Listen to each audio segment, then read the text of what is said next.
Torturado por amor a Cristo. A história do reverendo Richard Wurmbrand e da Igreja Subcomunista. Um homem passa 14 anos em prisões comunistas por causa da sua fé em Cristo. Preso 10 metros abaixo do solo, no mais absoluto silêncio, sem qualquer contato humano, a não ser do carrasco que surge em suas botas de pano, silenciosa como uma serpente. Ele sofre torturas indescritíveis, é odiado pelos comunistas, vendido a cristãos piedosos no mundo livre e traz consigo uma preocupação. Havia prometido a si mesmo que, se saísse vivo daquele inferno, retribuiria o ódio em amor e os sofrimentos com o perdão, criando uma missão para o mundo comunista. Richard Wurmbrand foi ouvido pelo Congresso dos Estados Unidos da América do Norte e foi chamado pela imprensa da Europa de o mártir vivo do século XX e o apóstolo Paulo da era moderna. Ele traz do seu próprio corpo 18 profundas marcas das torturas que sofreu por não negar ao seu Senhor.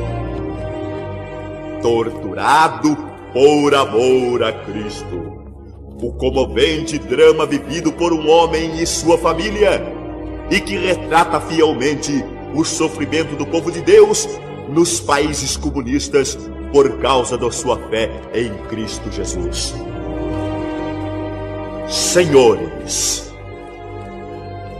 eu tenho a honra de apresentar-vos o pastor cujo corpo não morreu pela graça de Deus, cuja mente inteligente não pôde ser escurecida pela lavagem cerebral, cujo coração ardente não pôde ser sufocado.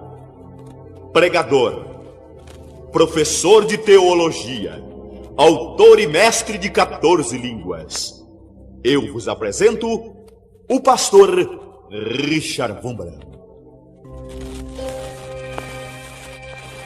Ensinei crianças como vós. Um dia fui raptado na rua pelos comunistas e durante 10 anos nunca mais vi as minhas crianças. Elas choraram pelo pai que tinha desaparecido.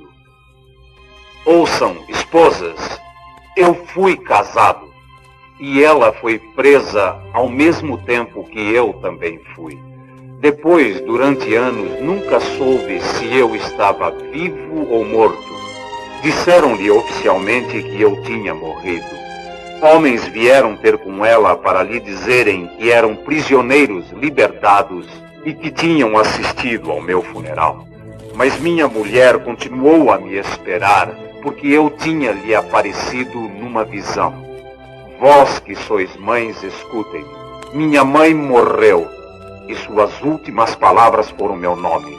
Morreu enquanto eu estava na prisão, esperando sempre em vão que o seu filho voltasse. E qual tinha sido o meu crime? O crime de milhares de cristãos nos campos soviéticos e na Romênia soviética, de onde eu venho. O meu crime foi confessar publicamente: Cristo é o Salvador. Eu fui pastor luterano na Romênia. Durante anos dirigi aí secretamente um trabalho missionário entre os soldados russos que tinham roubado nosso país. Imprimimos ali secretamente milhares de evangelhos e outras literaturas cristãs e conseguimos converter muitos deles para Cristo. Trabalhamos também entre os comunistas romenos. Publicamos livros até o fim do ano de 1948. Um dia, um domingo, quando eu ia para a igreja, eu fui raptado pelos comunistas. 4 homens puxaram-me para dentro de um carro da polícia secreta. Foi no dia 29 de fevereiro. O primeiro pensamento que me veio à mente quando caí nas mãos dos carrascos comunistas foi que na Bíblia as palavras nada receis aparecem 366 vezes, uma vez por cada dia do ano. E porque existe o dia extra do ano bissexto, não são 365, mas 366 vezes. Eu sabia que mesmo no carro da polícia secreta, eu estava nas mãos do Deus Todo-Poderoso, e isso deu paz ao meu coração. Levaram-me para uma prisão que está a 10 metros abaixo do solo, e durante anos estive ali em prisão celular. Não julguem que eu falo dos meus sofrimentos. Falo-vos sim dos sofrimentos de todo o meu país. E também da igreja por trás da cortina de ferro que, nesses anos, tem dado inúmeros mártires, heróis e santos. Eu, na prisão, era dos fracos e insignificantes. Falo-vos sim desses grandes heróis da fé. Em mim podem ver o que aconteceu a eles. Durante anos somos mantidos, cada um sozinho numa cela. Nunca vimos sol, lua, estrelas, flores e neve. Nunca vimos um homem, exceto os interrogadores que batiam e torturavam. O ar entrava por um tubo. Nunca tínhamos um livro, um pedaço de papel. Depois de muitos anos, quando tive que escrever de novo, não me lembrava como se escrevia a maiúscula D. Deitados num banco de madeira, olhávamos o teto e isso era tudo. Jamais ouvíamos nessa prisão o mais leve barulho que fosse. Os guardas usavam sapatos de tecido e o silêncio era tal que se podia cortar com uma faca. E assim, nessa absoluta solidão, pudemos experimentar se o cristianismo é verdadeiro ou não. Eu sou um homem, além de pastor, que não conhece mais a Bíblia. Durante 14 anos não li e esqueci-me dela. Esqueci minha teologia. Porém, toquei a realidade espiritual. Tocamos assim o mundo dos anjos. E com grande humildade pudemos reproduzir as palavras do apóstolo na primeira epístola de São João. O que vimos com os nossos próprios olhos, o que ouvimos com os nossos ouvidos, o que tocamos com os nossos próprios dedos, isso é o que lhes contamos. A primeira vez quando nos meteram naquela prisão celular foi para nós como morrer. Um dia os anjos da morte os levarão também. E ficarão sozinhos com a lembrança da vossa vida passada. Foi uma época horrível, cada um de nós viveu de novo os antigos pecados e os desleixos de nossos deveres. Lembramos-nos de tudo que tínhamos feito de errado. Estávamos agora sob os olhos de Deus. E lembrávamos-nos de quantas vezes tínhamos dito a alguém alguma palavra má, tínhamos feito alguma má ação. Estava também na prisão um dos maiores convertedores da Romênia, comparável ao nosso Billy Graham, que nos contou depois que durante os anos de prisão celular teve remorsos horríveis pela lembrança do seguinte. Certa vez pregou num grande encontro em que 400 almas se renderam a Cristo. Quando saía da reunião, um jovem correu atrás dele e disse: "Pastor, eu gostaria de falar com o senhor." E o pastor voltou-se e respondeu: "Eu estou muito cansado agora, não posso, vem numa outra hora qualquer." Então o jovem desapareceu e ele nunca mais voltou a vê-lo. Depois chegaram os comunistas ao poder. Num domingo, esse pastor pregou 3 vezes seguidas e estava muito cansado. À noite, a polícia secreta veio, levou-o e submeteu-o então a um interrogatório consecutivo de 5 dias e 5 noites. E nessa altura ele conseguiu, por medo dos comunistas, por medo da tortura, ele conseguiu o que não conseguiu pelo amor a Cristo. Ele disse-nos: chorei durante muitos dias, perguntando a mim mesmo como iria aparecer perante Deus, tendo trazido para Cristo só 400, quando poderia ter sido 401. Todos nós, portanto, sofremos enormemente nessa ocasião, pensando que não tínhamos feito o máximo pelo mais alto, por aquele que deu a sua vida por nós na cruz. Quando estávamos mergulhados nesse remorso e nessa dor, as paredes das celas, de repente, começaram a brilhar como diamantes. Eu já ouvi Bach, ouvi Beethoven na minha vida. Eu já vi a Califórnia, vi Nápoles, já vi muitas coisas lindas, mas nunca pude ver a beleza que agora via na escura cela abaixo do solo. Em tempo algum ouvi uma tão linda música como naquele dia. O Rei dos Reis, Jesus, estava entre nós. Vimos os seus olhos compreensivos e cheios de amor. Então ele secou as lágrimas dos nossos olhos. Disse-nos palavras de amor e também de perdão.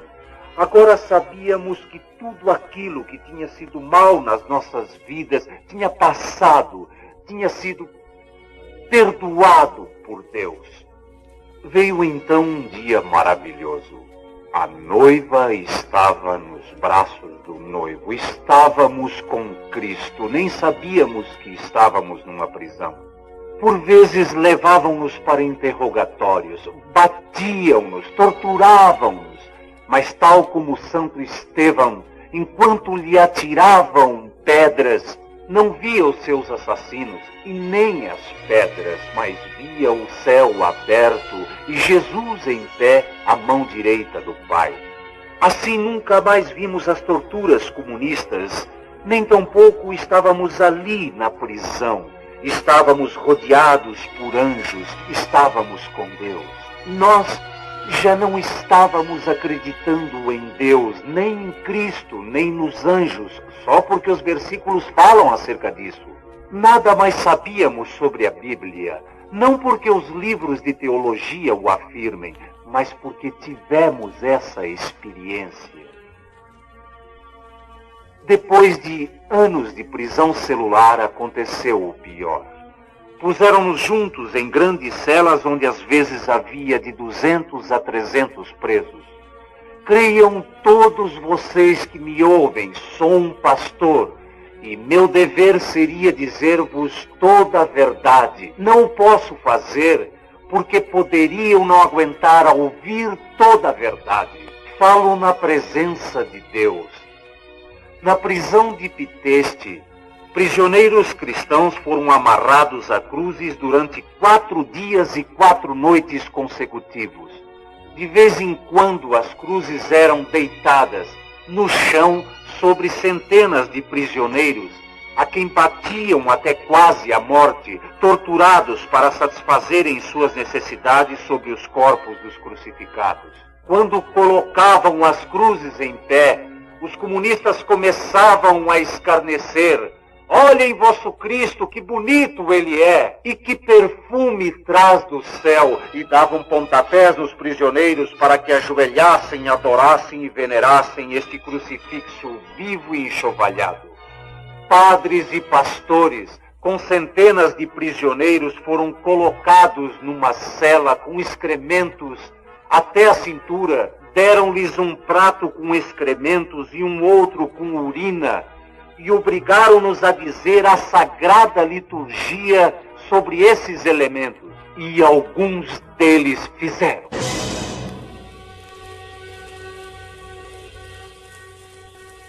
Quando perguntei a um padre católico: padre, por que não preferiu morrer a participar desta comédia demoníaca? Ele pôs a cabeça fatigada no meu ombro e disse: irmão, por favor, não me julgue. Eu sofri mais do que Cristo. Imagine a nossa tortura. Tente você mesmo esta tarde tomar uma colherzinha de sal e force-se a não beber uma gota d'água durante 1 hora. Então saberá o que os prisioneiros cristãos sofreram nesta provação, quando 3 grandes colheres de sal lhes foram metidas na boca, pela garganta abaixo, sem beber água durante horas. Vieram os tempos piores, os da lavagem ao cérebro. Quem nunca passou por uma lavagem ao cérebro não sabe que espécie de tortura é. Desde as 5 da manhã até as 10 da noite, 17 horas por dia, tínhamos que nos sentar como eu estou. Não nos era permitido sair da mesma posição. Por nada deste mundo nós podíamos descansar a nossa cabeça. Fechar os olhos era um crime. 17 horas por dia nós tínhamos que ouvir: comunismo é bom, comunismo é bom, comunismo é bom, comunismo é bom, comunismo é bom, cristianismo é estúpido, cristianismo é estúpido, cristianismo é estúpido. Ninguém mais acredita em Cristo, ninguém mais acredita em Cristo. Desistam, desistam, desistam. Durante dias, semanas, anos, nós tivemos que escutar estas coisas. E depois veio o pior. Mas não desejo dizê-lo com palavras, porque sei que há bastante propaganda comunista na América, e alguns não acreditam em palavras. Não vos mostrarei o meu corpo, não me vanglorio com os meus sofrimentos. Mostrarei sim o corpo torturado da minha pátria e da igreja clandestina que existe para além da cortina de ferro. Olhem para isto. Eu sou um pecador indigno e insignificante, nem ouso comparar-me a ele. Mas assim como Jesus mostrou ao descrente Tomé as chagas, eu vos mostro como os comunistas torturaram os cristãos. Olhem para isto. Olhem para isto aqui nas costas. Não posso vos mostrar, mas todo o corpo está assim. Assim os comunistas torturaram aqueles que acreditam em Cristo, que acreditam em Deus. Mas assim mesmo os cristãos são felizes sofrendo assim. Mas é seu dever lutar, fazer parar esse sofrimento e encorajar com o vosso amor os irmãos que sofrem para além da cortina de ferro pela fé que todos vós tendes. Os cristãos eram torturados pelos comunistas com atiçadores de ferro ao rubro, com bastões de borracha, com paus, com toda a espécie de métodos.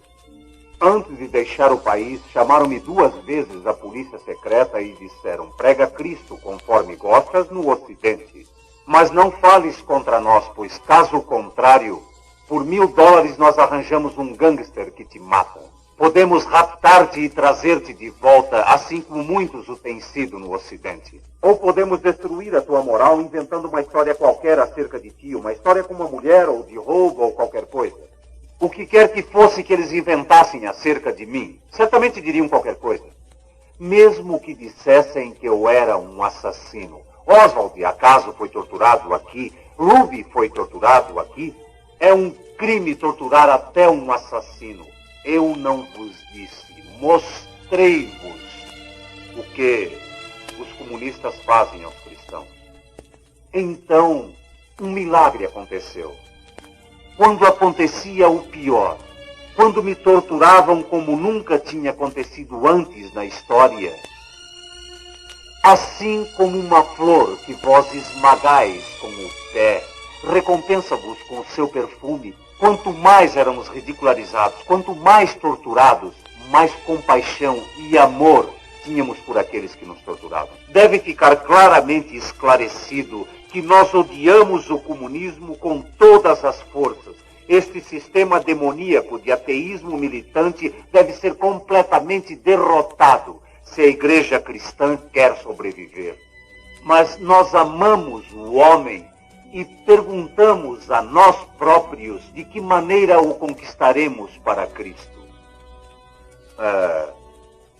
Durante o período de prisão, conseguimos converter nossos companheiros prisioneiros.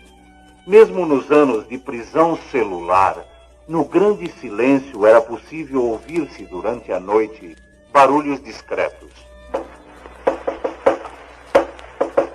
Através do código Morse, pela parede de uma cela para outra, pregávamos o Evangelho e algumas almas voltaram-se para Cristo.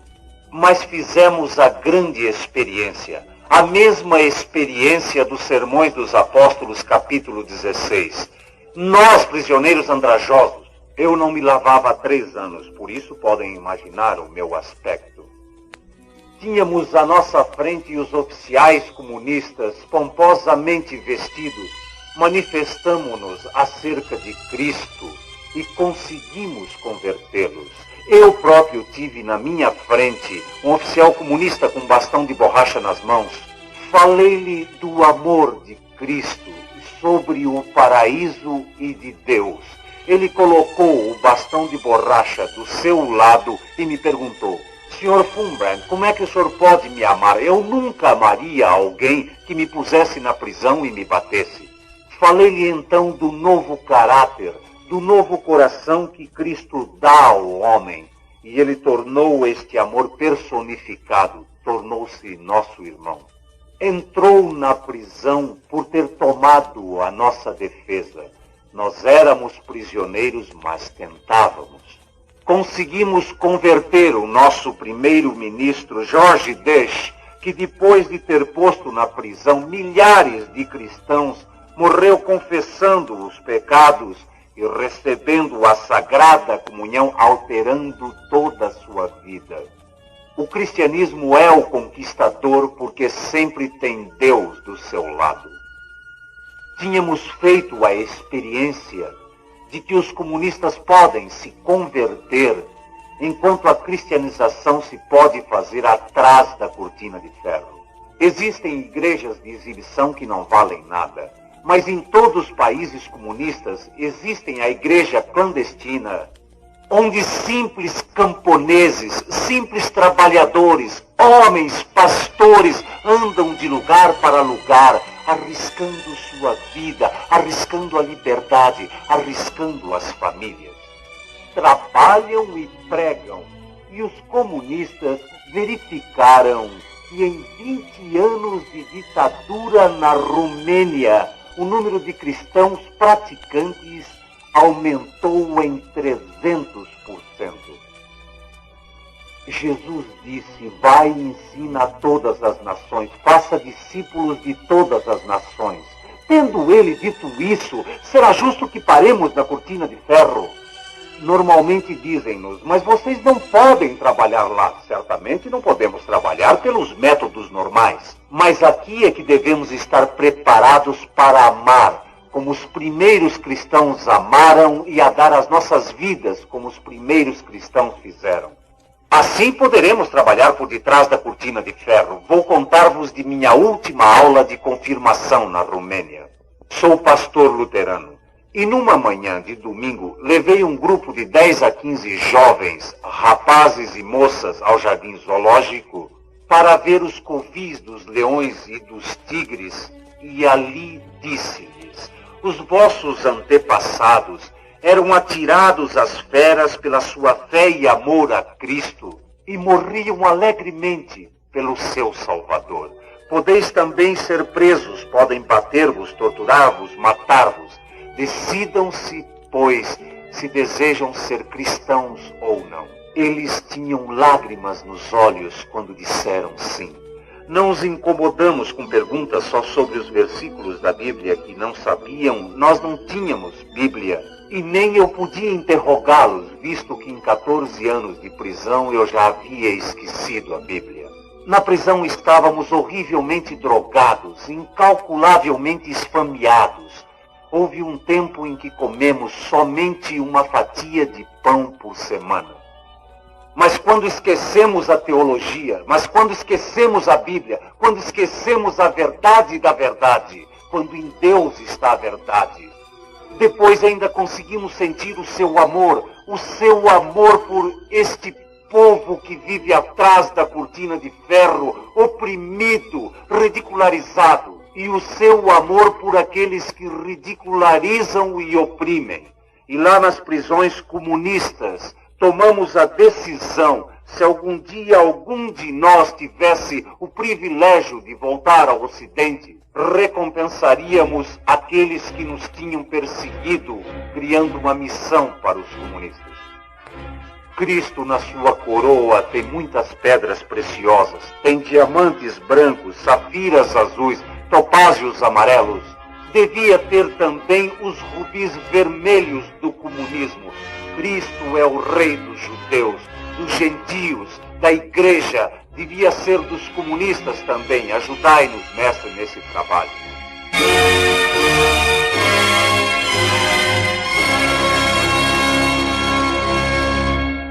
Ninguém consegue ouvir o pastor Wurmbrand sem ficar com vontade de agir. Numa época de decisão como a nossa, devemos atuar com fé. Há milhões de pessoas escravizadas ao pecado e nas garras do ateísmo comunista. Existem boas missões de várias denominações, mas não conheço nenhuma que se dedique essencialmente ao ministério de fortalecer e encorajar a fé nos mártires que estão lá para além da cortina de ferro. Não conheço nenhuma que se dedique especialmente à grande tarefa de levar a conhecer o sagrado evangelho a milhões que estão totalmente amarrados a um sistema de governo que odeia a Deus e deseja eliminar a fé cristã do coração do povo. O subproduto que diz respeito a essa verdade espiritual não é o anticomunismo. Tem como resultado a eliminação radical do comunismo. Só o poder de Jesus Cristo, pelo seu amor, é ainda a chave. E eu oro para que o vosso coração a obtenha.